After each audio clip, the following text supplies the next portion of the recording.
pour une bonne loi de santé, moi j'aimerais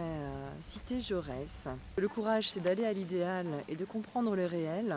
Donc moi, ce que je demande aux parlementaires, c'est vraiment de comprendre le réel et ce que nous vivons sur nos territoires, en particulier les territoires ruraux. Nous avons besoin d'un maillage de proximité dans l'accès aux soins, dans la permanence des soins, au nom de l'égalité des territoires, au nom de la fraternité.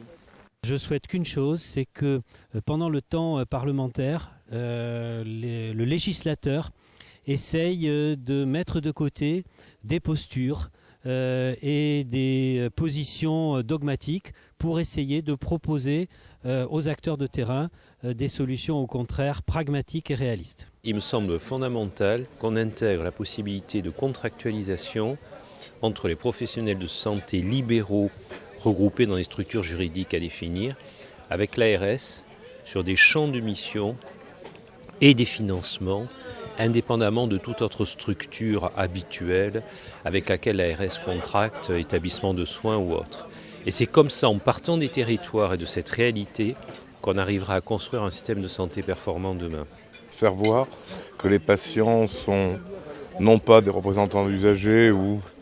de simples usagers, mais sont vraiment, je dirais, des citoyens engagés, des patients engagés dans la défense des droits des patients et des usagers, mais surtout dans les perspectives de travailler avec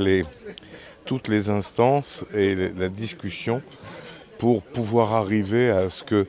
les impositions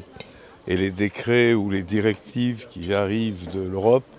puissent se faire en bonne entente et dans un consensus entre la sphère médicale et les différentes instances qui sont parties prenantes. On souhaiterait une simplification extrême et un seul guichet unique avec un décideur immédiat qui dit oui ou non et qu'on ne fasse pas le ping-pong entre les différentes structures nationales, régionales, avec des allers-retours qui rendent fous, qui font perdre beaucoup de temps et qui peuvent tuer des projets alors qu'on a de l'avance, on n'est toujours pas capable de la mettre en œuvre. Nous serons rattrapés par la concurrence internationale. Le ton a été marqué sur le patient,